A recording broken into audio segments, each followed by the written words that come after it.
तो anti terrorist operations की कार्रवाई 2020 के दौरान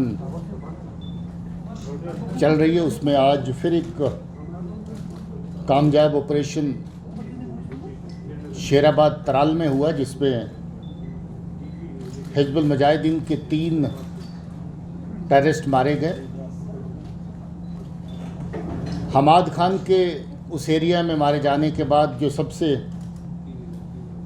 ख़तरनाक टेररिस्ट वहाँ पर ऑपरेट कर रहा था और जिसने हिजबुल मुजाहिदीन की उस जगह में कमांड ली थी, जहांगीर, वो भी इसमें शामिल है।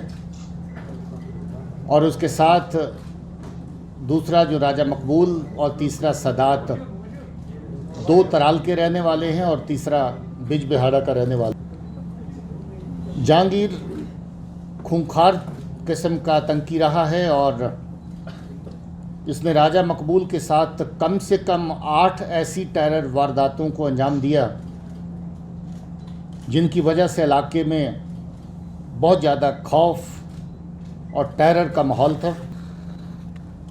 एब्रोगेशन ऑफ 370 के बाद का जो माहौल रहा, उसके दौरान केमिस्ट की शॉप को आग लगाना, एक ट्रक को जलाना, जगह जगह पर थ्रेटनिंग पोस्टर्स लगाना और लोगों को धमकियां देना, लोगों की मारपीट करना, एक मस्जिद को आग लगाना, जो अमीराबाद तराल में मस्जिद को आग लगी थी, वो भी इसी का कारनामा था। इसके अलावा पुलिस के जवान पर अटैक किया और आर्मी के जवान पर भी एक जगह पे अटैक किया। इस तरह की और भी बहुत सारी कार्रवाइयाँ, जिसमें जहांगीर, जिसको उमर मुख्तार भी कहते हैं, जो एचएम का कमांडर था, और इसके साथी राजा उमर मकबूल, जो लरगामा तराल का रहने वाला है, सदात, जो बिजबिहाड़ा का रहने वाला है, वो भी इस टेरर आउटफिट का हिस्सा बना था और वो भी बहुत सारी कार्रवाइयों में शामिल था। हुए जिसमें 2 ऑपरेशन जम्मू में हुए और 8 ऑपरेशन हमारे जहाँ कश्मीर में हुए। इसके अलावा जो टेरर मॉड्यूल्स, आप जानते हैं कि प्रताप पार्क में ग्रेनेड हुआ था, तो उसमें 3 लड़के पकड़ लिए। ग्रेनेड फेंकने वाला एक ग्रुप आया था शेरगढ़ी एरिया में, वो भी पूरे का पूरा ग्रुप पकड़ लिया।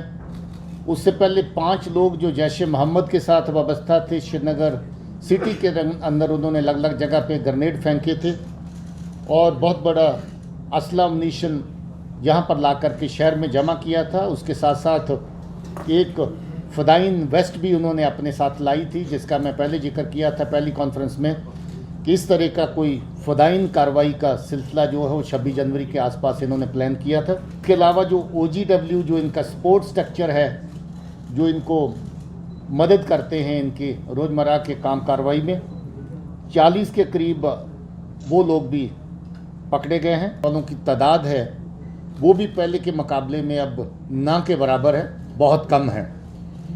ये भी एक बहुत अच्छा ट्रेंड है, बहुत अच्छी बात है।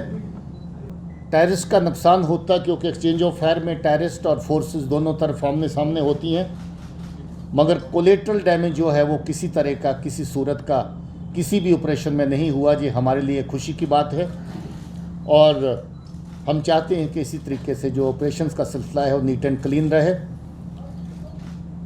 और भी तसल्ली की बात है कि जो जहाँ पर दुकान, बिजनेस, ट्रैफिक, सब चीज़ें मामूल के मुताबिक चल रही हैं और हमारी कोशिश है कि हम अपने लोगों को, अपने अवाम को, उनकी जो रूटीन की चीज़ें हैं, रूटीन की लाइफ में नॉर्मल तरीके से चले, उसमें पुलिस की तरफ से, फोर्सेस की तरफ से जितनी मदद कर सकें। सीज़ फायर वायलेशन बहुत ज़्यादा बढ़ी हैं, उस तरह की हरकतें अभी भी जारी हैं।